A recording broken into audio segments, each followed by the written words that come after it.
All right, for most of us, Ballard doesn't need any introduction. We've been seeing his beautiful images on Groups.io, and you're going to see more of them tonight. Ballard Bare is a retired software development engineer with a BS degree in physics from UC Santa Barbara, and also with computer science graduate courses from the University of Santa Clara under his belt. He has worked for Hewlett-Packard, Netapp, Qlogic, and a couple startups, and has over 30 patents in computer protocols, networking, and storage. Ballard has always been interested in astronomy and photography, and actually ground the optics for his first telescope at age 12. Now being retired, Ballard has more time to indulge these interests. Yep. Yeah. Start getting more into the photography end of it rather than just looking. That's right. And he has an incredible setup too when he brings all his equipment out. Yeah. It's so, heavy though. Anyway, tonight Ballard will show us how he takes beautiful images of the planets, and will of course show us many of those.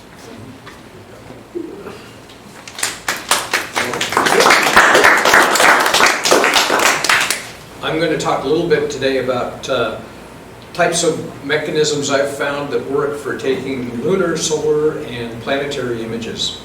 At a later date, maybe we'll do one on comets also, but it's a lot different, the sort of techniques you have to use for that. So this first slide is discussing kind of overview of what we're going to talk about.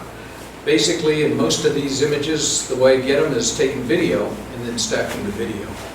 And we'll talk a little bit about why we do that. And I'll talk about the types of equipment you need and the type I use and some of the software. A lot of it's freeware too, which is really nice, so you don't have to pay anything for it. And then we'll talk about doing the moon, taking some images of the moon and the sun. Might even talk a little bit about how we can take multiple images and stick them together with things like image composite editor. And I can show you some examples of that too. Then we'll talk about how to process those images and taking video of the planets using a DSLR, and then we'll also talk about it using planetary cameras and what are some of the differences and the disadvantages and the advantages of one versus the other. And there's quite a bit we'll talk about, kind of a sequence of events for processing the planets. There's a simple way, and then you get a little more complicated when you start going to a mono camera, and then you get more complicated when you want to derotate the planet in order to keep multiple images from blurring it because of the rate at which some of the planets spin. You're taking lots of images. So anyway, that's what we're going to be talking about here. And go ahead and just ask questions along the way. There's no dumb questions, just the ones that aren't asked. So why do we use video to take these images? Well, the main reason is the atmosphere is kind of turbulent. And on a lot of these, you're trying to get some real high resolution images, but the blurring of the atmosphere kind of gets in the way, so we do what's called lucky seeing, or lucky imaging. And what we're trying to do is get enough images that in between the wiggles in the atmosphere, we'll sometimes get some good parts of the planet, or good parts of the moon. And with the software, we can integrate those into one big image, or one full image that is better than any of the individual images. And you can improve the signal-to-noise ratio quite a bit by the square root of the number of images. So if you take 100 images, you can get a 10 times better image, for instance. You can improve the signal-to-noise quite a bit. So that's why we're taking video, because you could do it with individual frames, but you'd be clicking like crazy to take individual frames that fast. And so you want to be able to take video, and take them, the faster the better. And we'll talk a little bit about that some more too. Of course, you want better seeing. The nights with better seeing are going to be the best nights for doing this stuff. And I'll show the program or the website I use for checking what the sky conditions are as far as the seeing is concerned. Everybody here knows what I mean by seeing. That's kind of a term a lot of amateurs and professionals use as to how steady is the atmosphere, how good is it. It's not the clarity or the darkness, but it's how steady is the atmosphere when we're looking. And I'll show you the website I use.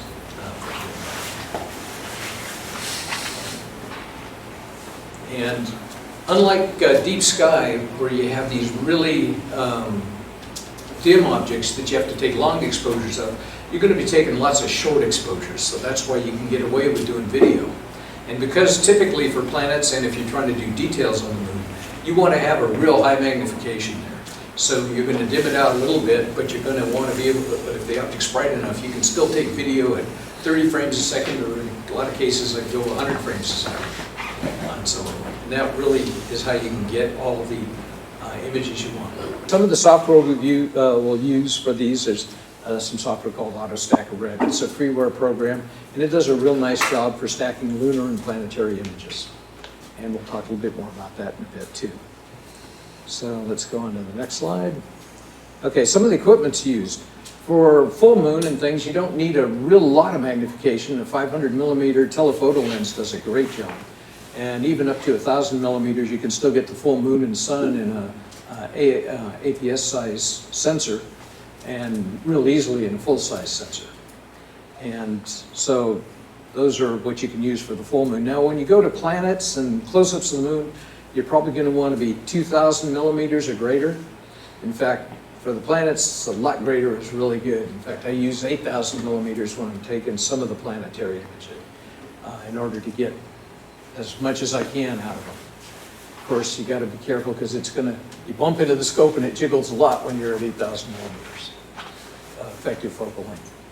And to do that, I use a Barlow lens, obviously. You want to be able to track, the mount should be tracking the object, and most mounts nowadays have both a lunar and a sidereal rate. Some have solar rate too. You can get away with solar rate for the solar in general, or the sidereal rate. By the way, everyone knows what I mean by sidereal rate? No. Okay, sidereal rate is the rate at which the Earth is spinning, so it's the rate that keeps the star, the way the stars go by. Solar rate is about 4 minutes different a day because the Earth's orbit starts moving us around the sun, so it's kind of subtracting a little bit of that rotation out. So it takes 24 hours for us to see the sun come around, but it's like 23 hours and 56 minutes for the stars to come back to the same position. That's why from night to night, the sky kind of changes a little bit. And so you can have telescopes that your mount can track at solar or sidereal rate, or a lot of them have lunar rate too. And that can be handy when you're taking an image of the moon.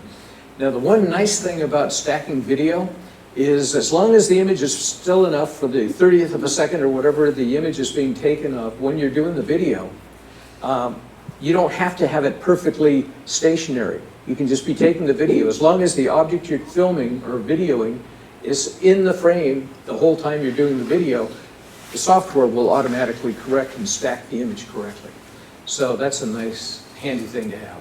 Unlike when you're taking a long exposure with deep sky, you got to keep that puppy trained on it. So you have some sort of star, and usually a program like PhD, tweaking the scope every few seconds just to keep it perfectly aligned so that the object, when you've got the light falling on your sensor for 10 minutes, you want to make sure it stays really steady in order to get a good image. But here with video, you're taking them fast enough. As long as the object stays in the field, you're good. So that makes it a little bit easier, but there's some other tricky things that are more difficult with the planets also, and sun. Most video you can take with a camera, a video camera. Most DSLR cameras nowadays have video capability. And in fact, I use one that's got a 4K video capability right now. One of the images I'll show you is with an older camera I had that had just the HD quality, and it still works really good. It's an old APS size camera. But you want a camera that can do video, and most DSLRs nowadays can do that. And so a DSLR is great for the moon and the sun and things like that because you've got a nice big sensor there, and you can get the whole thing in, and if you can take close-ups of the moon and see a big chunk of the lunar surface and get a lot of detail out of it. So in fact, DSLRs can be used for planets, and we'll talk a little bit about that later, but you're wasting a lot of sensor there because it's still going to be relatively small on a DSLR screen. And one of the things you can do, now that's where these planetary cameras come in, and I'll show you some stuff about them in a little bit also, but the planetary cameras usually have a very small sensor. And they're made so they can take video real quickly. So they're usually like 2 megapixel on that order. And they also have the ability to say, I want this region of interest, which means I'm going to shrink the field down just around the object I'm looking at. And that way I can improve the rate at which I take the images. It also means that you get smaller files, which is really good because the video can really eat up disk space like crazy, especially if you go in as high resolution as you can. And so, I mean, I get files that are 15 gigabytes sometimes for one set of images. One set of LRGB, each one will be 15 gig, so it can get really large quickly. And you don't necessarily want to keep those, but you need them at least until you've processed them and got the images out. So that's one of the things that you'll find is that planetary imaging takes more storage than most other types, at least while you're doing it. One of the things that you can do is you can have either a color camera, planetary camera, which means you don't need a filter wheel. But you know how color cameras actually work? They're really mono cameras with what's called a Bare pattern across this sensor, where they have green, red, blue, green. So they have twice as many greens, and that's because our eyes are most sensitive to green. And so they try to emphasize that. And then they interpolate where there's like a blue sensor, and you want to know what's the green color there. They look at the greens around it, and with the camera or the camera firmware inside, it says, okay, that means that the green here or the blue here is probably this bright, even though the blues aren't right next to it. And the same with the greens and the reds. So you get the full resolution, but it's kind of interpolated. While if you have a mono camera, you can use filters, and you're getting every pixel is that color at the time you're using it. Of course, you got to take 4 different sets of images, a luminous red, green, and blue image, and then combine them, so it's more work. But you can get a little more detail there. You got flexibility with using different types of filters, which you don't have with a full color camera. And those cameras are getting pretty cheap, the little ones for planetary camera, and they're typically, you can just plug them in a 1 1/4 inch eyepiece, and they'll work just fine. It's the same sort of camera you might be using too if you're doing deep sky as your guide camera on your either off-axis guider or on a separate guide scope. So usually I'll use a small little CCD for my guide camera, and you could use that for planetary imaging too. One of the things you'll find, especially with planets, is you're using this really large magnification. And I don't know if you've ever noticed, sometimes if you got a real large magnification, you're trying to adjust the focus, the scope's going to be vibrating a little bit. It's kind of hard to get it really perfectly in focus. So I really recommend, if you're going to do planetary imaging in particular, that you go and get an electronic focuser. And that's really handy, so you don't have to touch it. And that way you can quickly just press the button and watch the image on the screen until it's at its clearest, and not have to worry about waiting for the scope to stop vibrating. So those are really, really nice. They also have the added advantage that a lot of them now, you can connect them with Ethernet or USB, and then if you use the right software, you can have your telescope automatically focus your deep sky objects too, which is one of the things I do with it now. So I don't have to sit up all night. I can just say, go take these pictures and focus every 20 minutes, and as the air cools down, to keep it in perfect focus. Another type of device that can be useful is called a dispersion corrector. I don't know if you've ever noticed when looking at a planet, particularly if it's low on the horizon, you might see like red on one side and blue on the other of the image. And that's because the atmosphere, particularly when you're looking through a lot of it, acts like a prism. So you get what's called atmospheric dispersion. And there are these devices called dispersion correctors you can plug in, and you kind of tweak them for the current elevation of the planet, and you can compensate for that to bring the red and blue back in line with the green so that it looks correct. Now, you don't have to do that, but for visual observation, that's kind of nice. But with video nowadays, what you can do is, even if you've got that red and green or red and blue halo on either side of the planet, you can actually use software like in Registack, which we'll go into a little bit later, to bring those color channels back into alignment with software. So it's not as critical as it used to be, but it's still nice for visual use.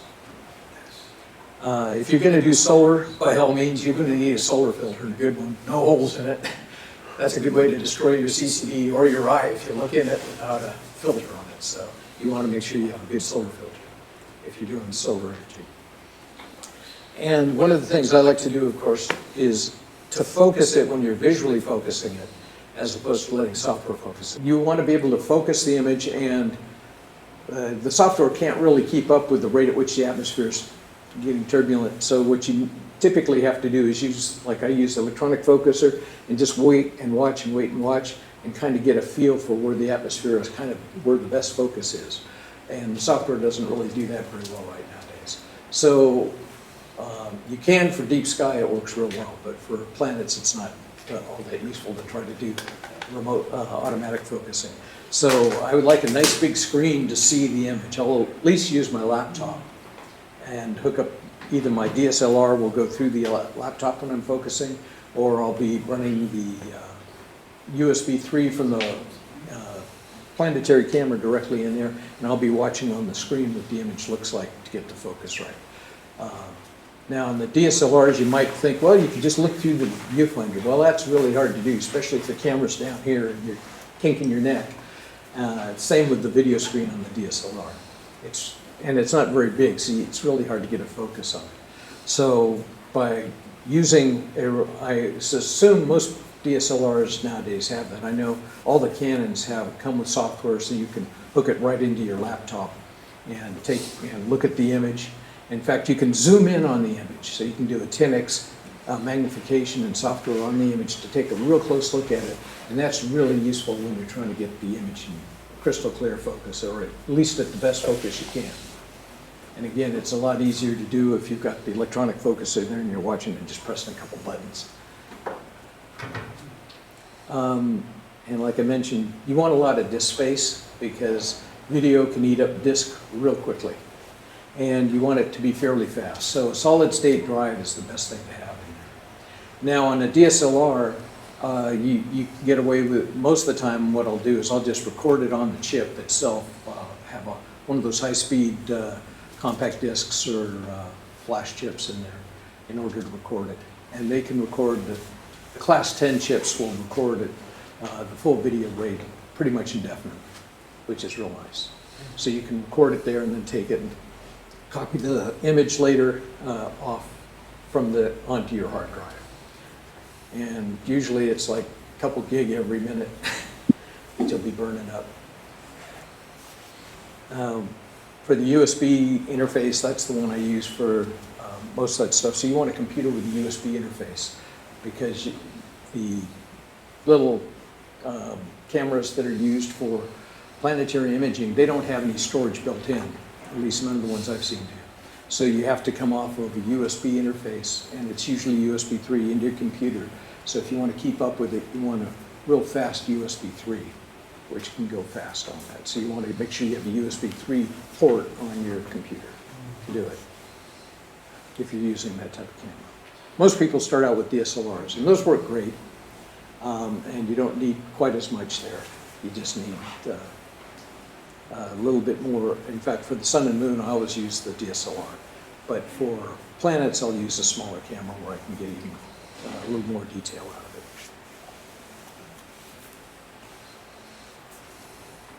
it. Okay, and the software, like I say, with Canon, I've got the EOS software, and I'm sure that almost all the major DSLR manufacturers have a similar sort of thing. And you use that for being able to process video and to be able to take the video through your computer and do things like that with it. And it's fairly simple to do. Now, one of the problems with the DSLR, at least the Canon one, it creates what's called a .mov file. And unfortunately, AutoStacker, the program I want to use to stack it, doesn't know .mov. So I usually have to convert it. And the process I use for that is called Planetary Imaging Preprocessor software. And it's a freeware program, and that's how I convert my .movs to 16-bit .seer files. Now, when you're using the Planetary camera, you can record directly as .seer files if you use the program I'm going to talk about here in a little bit also. And AutoStacker is a freeware program. And the one thing you can do if you don't want to use the Planetary imaging preprocessor, like the Canon software, you can take a .mov file and you can say, from this point in the video to this point in the video, make me some JPEGs out of all the images. And you might get a few thousand images. So again, you're going to need a lot of disk space, but you can do that. And then you can pass that set of JPEGs into AutoStacker to stack it. There are a few occasions where I still do that if I have to do any sort of batch processing on it. I don't have a bunch of good video software editing, but I do have some real good regular individual JPEG editors, so I can create a batch process and say, take all these files and do this on each one of them before I process it. And there's a few cases you might still want to do something like that. Registack is another program that's available. Although it can be used for stacking, it's only 32 bits. And because it's only a 32-bit program compared to the 64-bit program that AutoStacker is, you're going to be very limited to only a couple gig file. And I'll have 15 gig files I want to pass in. And so Registack won't do that. But Registack does have other good qualities. What I'll do is I'll stack them with AutoStacker and then use Registack for what's called wavelet processing, which is a kind of a neat way of sharpening an image, where you can take these different wavelets, which are basically different groups of pixel sizes, and you can kind of condense them in different ways in order to really clarify an image. And Registack is a free program, and it does a great job at that. In order to control, like my Planetary camera, if I'm not doing a DSLR, I use a program called Fire Capture, which is a Java-based program, and it's freeware also. And it does a real nice job. It gives you all sorts of capabilities. You can control the filter wheel, and you control the gain of the camera, and you can control things like how fast you're taking the frames, what the frame length is, or what the exposure length is. And of course, the shorter the exposure length, the faster it'll take, the faster the frames will go by. So you can take frames at anywhere from 50 to 150 frames per second, depending on how bright the object is and how big a region of interest you've got it set up for. So that fire capture routine is really nice for doing that. We'll take a look at an example of that here in a little bit too. And another one that's freeware is called WinJupose. And it's a little more complicated to use, but if you take a lot of video and you want to stack the images, but the planet has rotated a bit in the meantime, this is the way you de-rotate the individual images. In fact, when you're using fire capture, you want to make sure you tell it to use the WinJupose name, because the name records the time and date at which you're taking those images, or that video. And that's real important because the WinJupose routine knows about Jupiter and Saturn and Mars and how fast they rotate and what the angle of the rings is at. And I'll show you a little bit later an example of what you do to use that and why it's so important that you have that date and time stamp on it. And then, of course, there's many different photo editors. Whatever one your favorite one is, you can always tweak up your image, change the color balance or whatever later on. I use a couple different ones. I've started using the one that comes with the EOS utility called Digital Photo Professional. And that's a real nice one. And then there's other freeware programs out there that you can get too. I'm trying to remember the name of the one I've used. It's got some neat capabilities. I didn't put it in here, but I should have. That'll come to me in a little while. Anyway, it'll be sitting in the back. Come on. So I'll mention it later. Anyway, the other program I wanted to mention was Microsoft Ice. They don't really support it now, but you can get free copies of it if you look around. And it's a real neat routine, because what I've done in the past is take like chunks of the moon. When you're taking with my 16-inch f10 scope, you can only see a bit of the moon. So I have to take multiple different videos and then stack each of those independently and then combine them into a single image. And Microsoft Ice is a great way of compositing it into one image, so you get a full moon with exceptional resolution that way. It's also useful if you take a whole bunch of just regular pictures with your DSLR, you can make real nice panoramic images with it. So it's real useful for that too. The other piece of software I'll mention is ASCOM. Anybody here heard of ASCOM platform? The ASCOM platform is a piece of software that's free out there, and it's been written by amateur astronomers, and what it does is it's kind of a standard now. So all the camera makers, all the filter wheel makers, all of the focus makers, they all use ASCOM capability, so they made a common interface for all of these devices. So it's really nice because things like if you use SG Pro, Sequence Generator Pro, which is one program I use for Deep Sky, it knows how to control my mount, it knows how to set the filter wheel, knows how to use the focusers because it's going through the ASCOM platform. And the same thing for fire capture. It uses the ASCOM platform. So if your camera maker has the drivers in ASCOM for their camera, fire capture can use it and capture the images for you. So that's another thing you can use. And again, all of these things are free, which is kind of neat. Some of them aren't quite as simple to use as you might expect, but most of them are actually pretty straightforward. Okay, next we're going to talk a little bit about taking lunar and solar video and imaging. I almost use the DSLR exclusively for that. I don't use any of the other cameras because they're so big, you want to be able to get the nice large sensor size, which the DSLRs have. And when you're doing that, you want to use whatever the largest format is of your camera that your camera supports and the fastest rates you can go. Like the camera I have, I can do 4K at about 29 to 30 frames a second, which is pretty good. Some of the new DSLRs, they'll go at up to 60, even 120 frames per second for 4K, and even to 60 at 8K video now. Those are kind of pricey, but you can get them, you know. I think last I looked, it's around 4 or 5K for one of those DSLRs. But if you have one, then you could use it. Silly question. Sure. The GoPro's too small a chip to use? I know they do 4K, and some even do 8K, and they've got really fast frame rates, but the chips I've never tried that. It might. Chips are really small, probably. Yeah. Repeat the question. Oh, okay. The question is, could you use a GoPro? And I've never done that. My wife has one, but I've never tried it for any of that. They don't have interchangeable lenses, so you're going to have to rig it up to hook to your telescope somehow, which probably could be done. So, I mean, they have mounts now for your phone, so you could use that, and it's got a little lens on it. So I suspect it's possible to do. And if you could do 8K video there, it would probably work pretty well. Now, it depends on the bit depth also that the CCD allows. I mean, with the real small chips, it depends how big a field of view you can get with it too.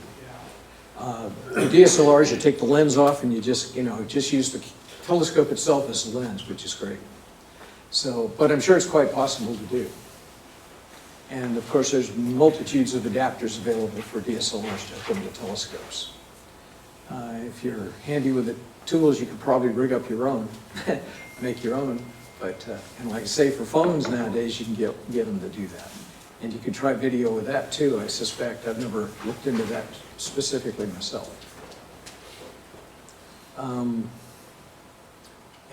Kind of mentioned this before, you want to use the camera in what's called live view mode. That means you're looking on the screen at what it's seeing in real time. So that's where, when you're adjusting the focus and things like that, you can see what it's doing. And when possible, you want to take your images when the object is transiting, i.e. when it's highest in the sky, so you have the least atmosphere to go through. That may not be possible, like in the case of the Saturn transit. If you want to try to get that, you're going to be real low on the horizon, so you're going to get what you get. I got some of the Mars transit not too, what was it, about a little over a year ago, a couple years ago. That came out real nicely, but it was fairly high in the sky, especially after Mars came back out the other side. And that worked pretty well. I was able to get some too of like the conjunction of Saturn and Jupiter a few years ago. They were like 4 minutes apart.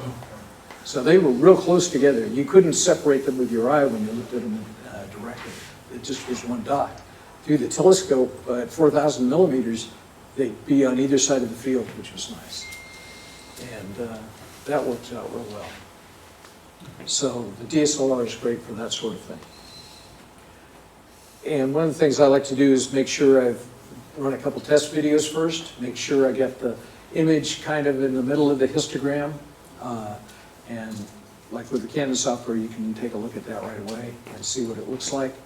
And you can adjust, normally I'll just adjust the ISO accordingly and try to take the video as fast as I can. Because you're not going to be able to adjust the f-stop very easily in your telescope. And then I'll take a couple quick test videos, make sure it looks okay, and see what I can get. Now, most of the new DSLRs, they have a pretty good bit range. They're not 8-bit, but they're 12-bit in their imaging. And that's really handy because if you're taking two objects, or even like Jupiter and its moons, the moons are going to be real dim relative to it. So you want enough dynamic range to be able to pull them back out of the image when you're taking it. Or if you see it like in the case of the Jupiter and Saturn conjunction, I actually ended up taking a couple videos at slightly different rates. So I'd overexpose Jupiter, but get enough to get Saturn, and then recomposite it after the fact. As I mentioned, always use a solar filter whenever you're looking at the sun. Oh yeah, and you want to take sufficient video to get a few thousand frames, I find is really good. If you can get a couple thousand frames, that would be great. Now the moon and the sun are pretty good because you don't have to worry about derotating them. You can get several minutes of video without having to worry about any rotation issues. Unlike Jupiter and Saturn. Jupiter in particular, you get a minute of video is all you can get before it's rotated so far that it's going to start blurring the image when you stack a single video that's over a minute long. And I already mentioned that. Let's see. Yeah, there may be some cases where you still want to take a single image. In fact, I had a case where I was imaging the Mercury transit.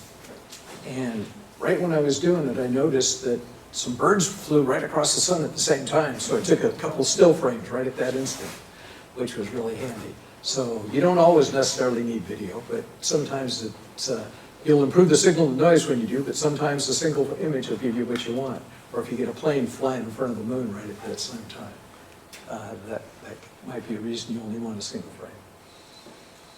And, one thing to note is when you're doing like an occultation, the moon is moving, like I think Greg mentioned, about 15 degrees per day.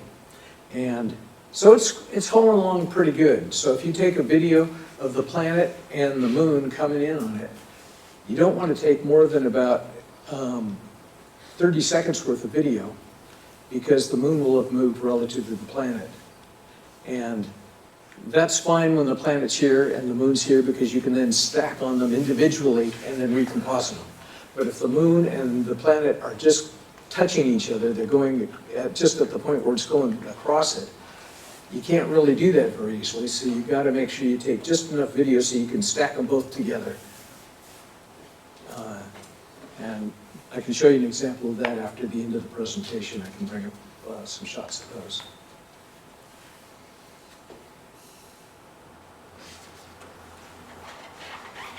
And I already mentioned some of the compositing techniques. Okay. Yeah, and I mentioned also already, I think already about that you .mov format is not compatible with AutoStack Red. Now, some DSLRs, maybe they make a .SEER file direct, but mine doesn't, so I have to convert it.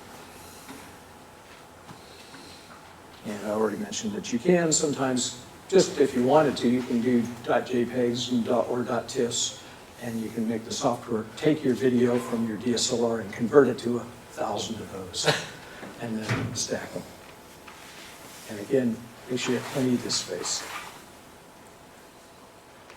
PIPP also has some other features like image stabilization, which is nice, so it keeps the object at the same point from frame to frame. It will automatically do that.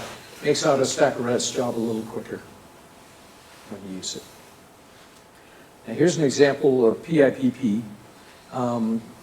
Basically, I passed in a .mov file, and I've configured it so in the output to generate a 16-bit .ser file. And one of the things you do is you create an anchor point. You tell it, here's a good anchor point. Use that as your point to stabilize on. And then it'll go from frame to frame and make sure each frame is recentered on that exact point, which is real nice. Now the gotcha, of course, is you've got to make sure the moon is not moving so far when you're taking the video that that anchor point disappears off of the screen and then you're host. But so you still need to guide relatively accurately, not super accurate. As long as that anchor point's there, you can get most of the image and be able to stack on it. And here's an example of using AutoStack-Ret, passing it in the .ser file. And this one, you can see it's what's called, with the AutoStack-Ret, you can tell it, well, what do I want to stack? Do I want to stack a planet? Do I want to stack a lunar, a full moon or sun? Or do I want to stack a close-up of the moon or a piece of the moon? And in this case, I was stacking a piece of the moon. And all those little green squares, I assume you can see them on that screen. I'm not sure how well they come out there. Can you see them? The little squares, maybe we need to dim it down for that. Oh, they're visible. Yeah, there you go. You can kind of see them. These little squares here, you can kind of set up over here, you can kind of set over here the type, how you want it to pick these. Usually you can let it do it itself. You can just say auto pick them, and might go ahead and add a few others in right at the edge of the terminator manually. And it's real easy to do. Once you get used to AutoStack-Ret, it does a great job of it. And then it'll go ahead and stack it. And here's an image that's been stacked, but it hasn't been sharpened yet. So what you do is you go ahead and you stack it, and you get a decent image. It's not great. But then, I don't know if you can see the difference there. If I go back and forth, let's see. Okay, this is the one before it was sharpened. And watch closely, because it's kind of subtle. Unsharpened, sharpened. Can you see the difference? Yeah. So, and that was sharpened with AutoStack-Ret. With the lunar image, typically you adjust the wavelets very slowly, starting with the largest numbered wavelet, and then work your way up and do really small amounts of adjustment. And for the moon, you don't make big adjustments at all. Now, in this particular case, what I've done is I took, up here you can see 4 separate videos that were stacked. And then I used that image composite editor to combine them into one full image. And although I'm not sure if this shows it real well, but if you look on the website, I'll show you the website later. You can see there's a tremendous amount of detail there. And one of the things you can do with these images, they're both the same image. The one on the left is just the natural color. The one on the right is actually an enhanced color. It's the real color, it's just been oversaturated. But it brings out things like the reds or oranges are iron and the blues are titanium oxide. And the white areas kind of show you more recent craters that you don't really notice as much in just the normal colors of the moon. It almost looks black and white, but it's really not. You can actually pull some color out of it. So there's a natural, try to exaggerate. So those are natural colors. Those are actual colors, just more saturated. Right. Yeah, so that's the actual colors, more saturated. This image on the website, if you can zoom way in and you can see a tremendous amount of detail, because each one of those images, those 4 chunks were taken at 4,000 millimeter focal length and stacked. And then when you do that sort of thing, one other thing to make sure you do is take them all at the same speed or at the same settings, the exposure settings. Because if you don't take the same exposures, one might be a little darker and you'll see a very distinct transition point when you do that. In fact, that goes with any sort of composite image. If you want to do a panoramic view with just a DSLR, same thing, put it in manual and set the exposure the same for every image. Don't let the camera change from each one, otherwise when you composite it, it'll look kind of funny. There'll be a very clear line of delineation there if you don't. What's the significance of the long focal length? The long focal length, it was just, I was able to use the high resolution of that big scope to get this image. And when you look on the website, you can zoom way in on it, and when you do, you can see a tremendous amount of detail in all the craters.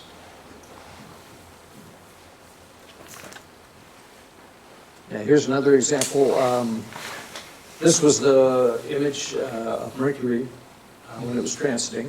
That's taken with a refractor. And this, of course, I had a solar filter on it, and I stacked these images. This one was actually taken in 2005 with a Canon D60 when Venus transited the sun from Earth. So you could see Venus go in front of the sun. And that won't happen again in our lifetime, but that was with a HD video that the D60 could do, which is an APS size sensor. And I couldn't get the whole sun in, so I had to actually take multiple different images, video, and then combine them with ice in order to create the full silver image there. We had a party for that transit, and we had hundreds and hundreds of people come over the course of hours. Yeah, it was a rare event to see. Mercury transits are fairly common. You see those every few years. And you can see the size difference between Mercury and Venus when it goes in front of the sun. You can see the sun was a little more active when the Venus transit was going too. This was taken with a C11 that I had at the time.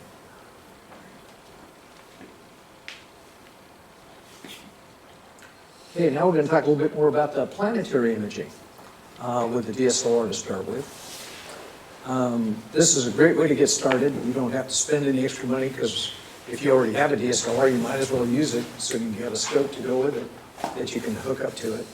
You don't have to buy a planetary camera right away. You can go ahead and start using the DSLR. In fact, I did that for several years and got some pretty decent images.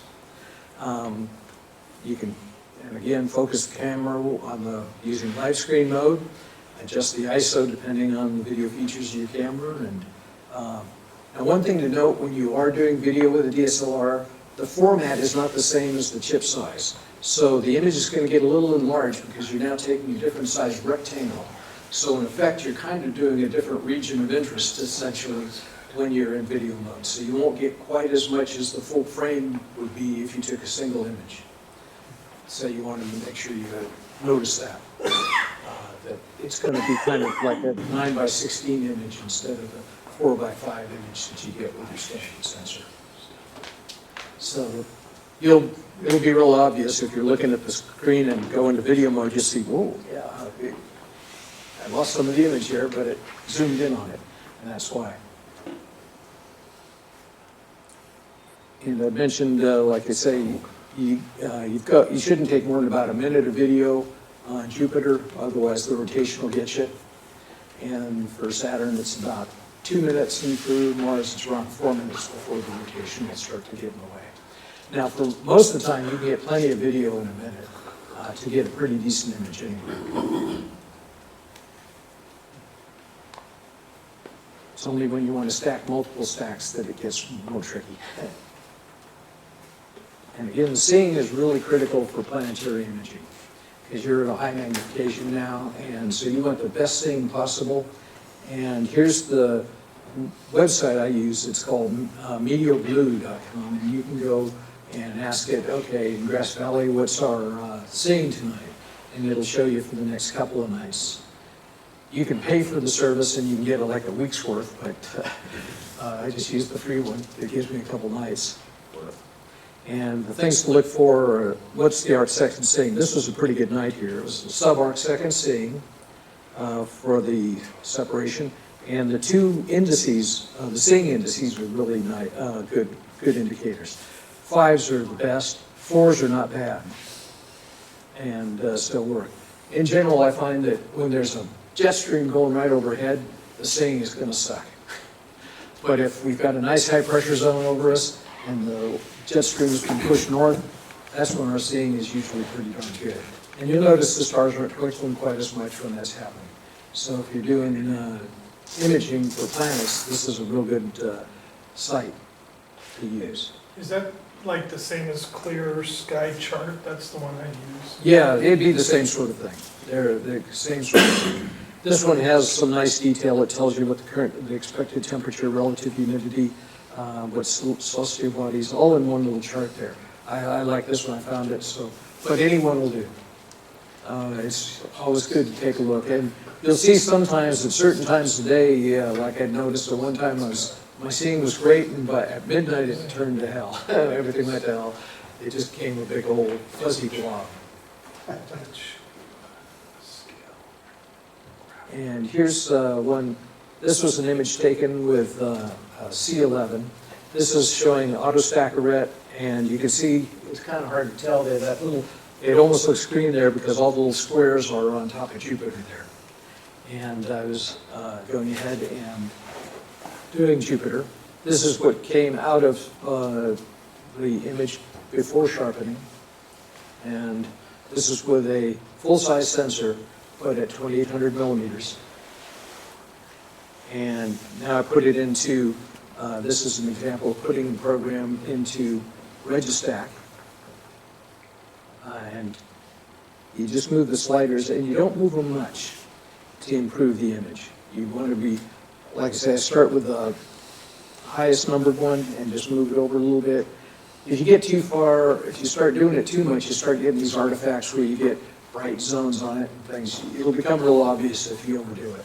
So you want to just kind of tweak it slowly, kind of go up the scale, then back, and adjust those little sliders on the wavelet things until you get the cleanest image you can. The other thing is, this image has some atmospheric,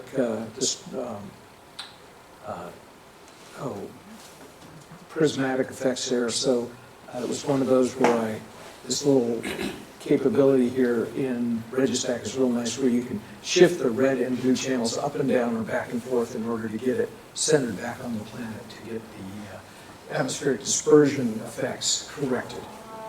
So if you don't have a dispersion corrector, when you took it, you can go ahead and get it kind of corrected after the fact, which is real nice.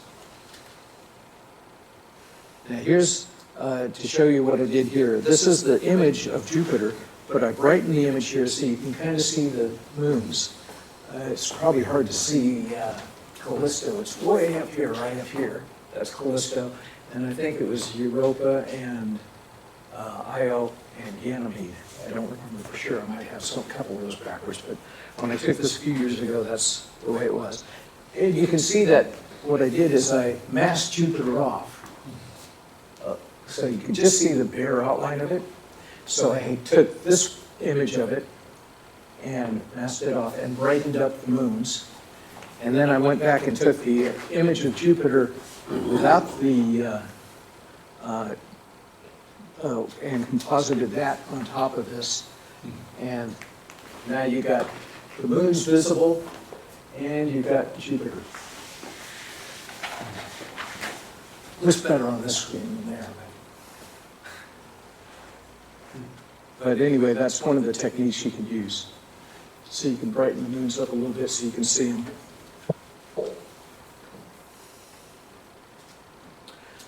Okay, now we're going to talk a little bit more about doing things with a mono. Any other questions before we get into the using the non-DSLR type cameras? Okay.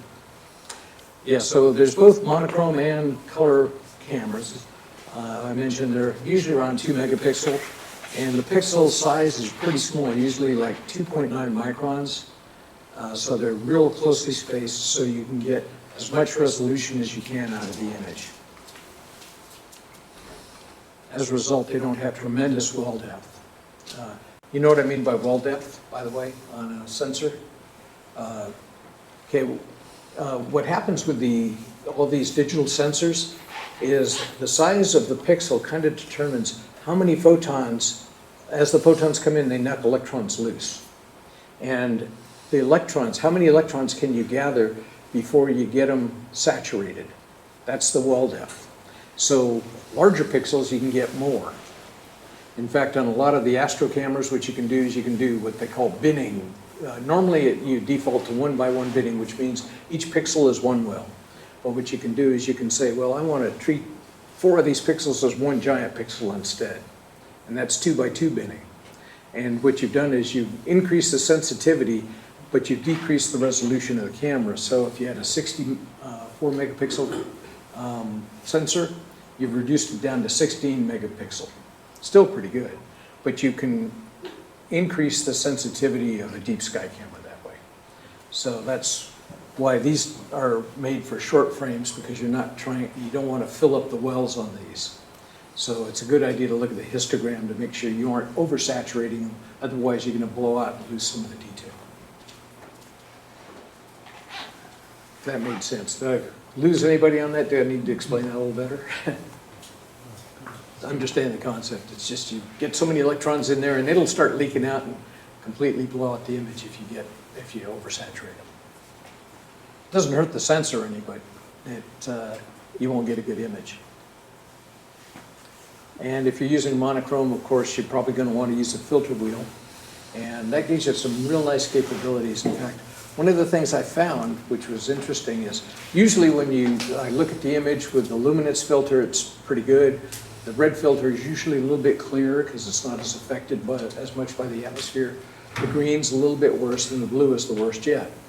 However, for the heck of it, I put on this 370 nanometer UV filter, and it was outstanding. I was surprised. For some reason, the UV light was not getting distorted at all. And so I use that for my luminance a lot of times on these, and it does a real good job on the planets.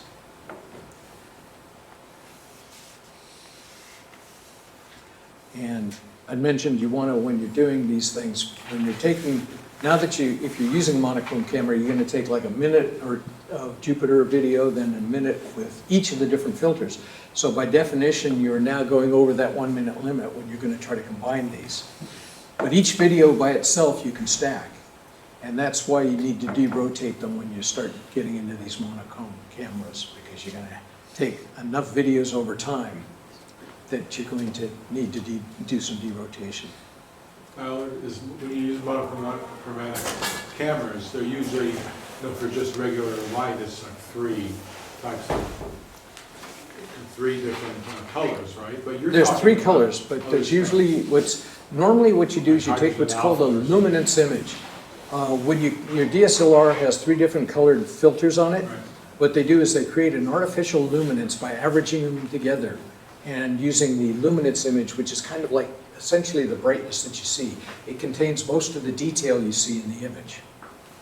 So normally you'll take a clear filter, which is used as the luminance, a red, blue, and green filter to get the full image, and then you combine the luminance, red, green, and blue.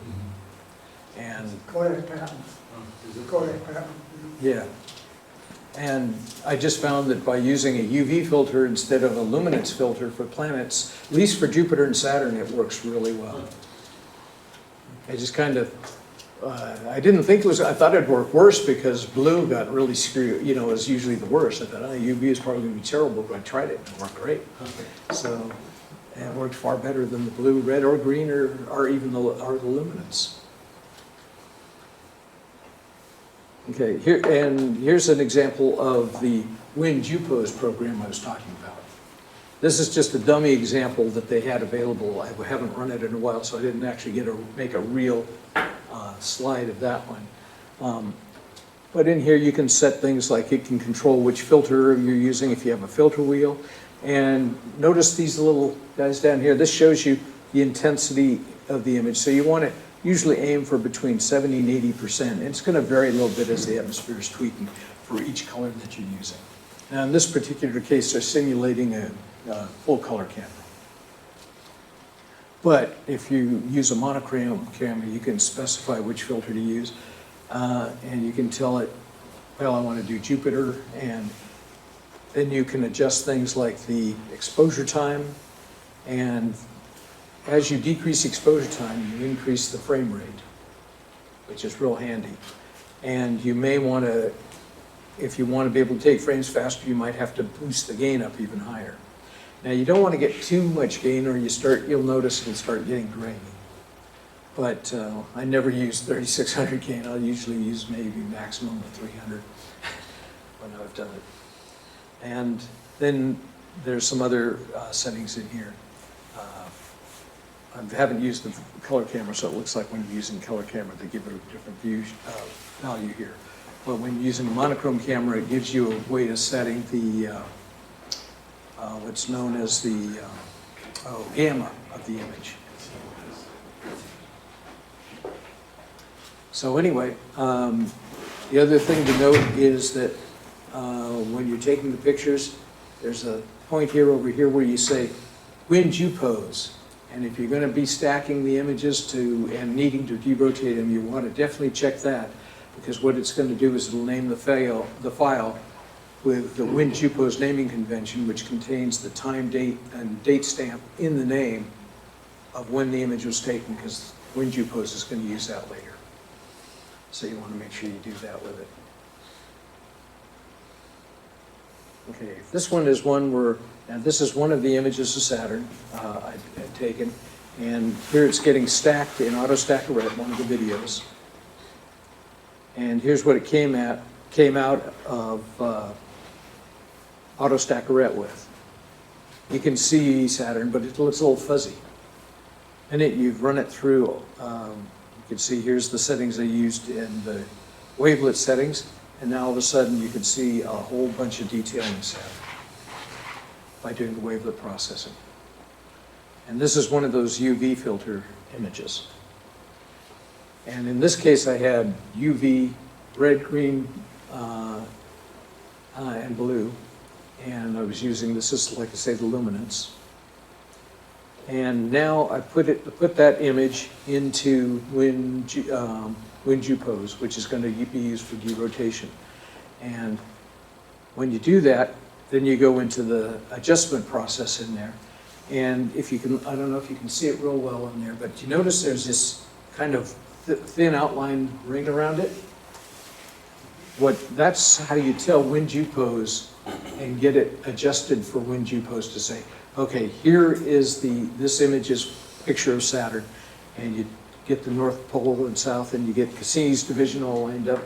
And so you may have to rotate this up and down a little bit, or you may have to shrink or widen the image, the kind of the wire image there, in order to get it fit perfectly around Saturn. And it's real critical that you get it really close for to get it in order for it to do a good job of derotation. And then you do exactly the same thing for each image that you've taken for the red, green, blue. And then you go in and you tell it to, okay, let's go ahead and here's the different images. Notice the names. And right in the names themselves is the timestamp. And then it's going to create a new one with the timestamp kind of in between there. And that's going to be the name of this file. And the reason it wants to name this one is because what you can now do is you can take multiple sets of images over a 20-minute span, and then you can go ahead and do the same thing all over with those complete full color images, and then go ahead and stack multiple stacks in order to further improve your image. So this isn't a bad looking image, but that's what you get from one stack. Now I went ahead and did it with 4 separate stacks of the same, taken on the same night within about a 20-minute period. And then I went ahead and gave each one of those, put each one of those in the when you pose after going through that wire screen thing, although it was real easy because they're all basically the same. And then now you can see there's a slight, here I don't know if on the screen you can see the difference too well, but on a good screen you would see that the single stack is not bad, but you'll see that you've doubled the image quality essentially, because you got 4 stacks And so you can improve the signal to noise by about a factor of 2. By taking 4 stacks. Square root of 4 is 2, so you can improve it by signal to noise. And so you get a slightly better image yet. Now, this is my website, if anybody wants to go to it. You can find a bunch of my planetary images and my other celestial images there. And on most of the celestial images, I have a little bit of detail on there on how I took it. There's a little in fact, I could show you. Here's the website. Going to the astronomical images. Now, this is one where I did a stack of stacks too. And you get all sorts of interesting detail that you don't catch otherwise. So stacking multiple stacks really helps improve the image a lot. You get a lot more detail than, this is probably the most detailed image of Jupiter I've gotten so far.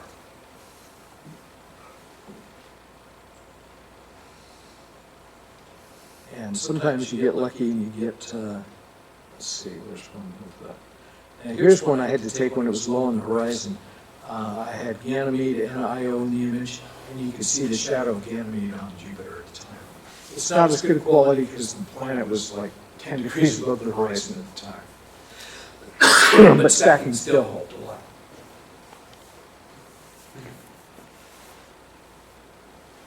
And here's one that was higher up. But of course, and that was just a single stack, and it came out real nice too. Thank you. Yep. So hopefully this will help. And if you have questions later on, go ahead and contact me or come to the meeting and ask. And I'll always happy to take questions. Here's one of our right now.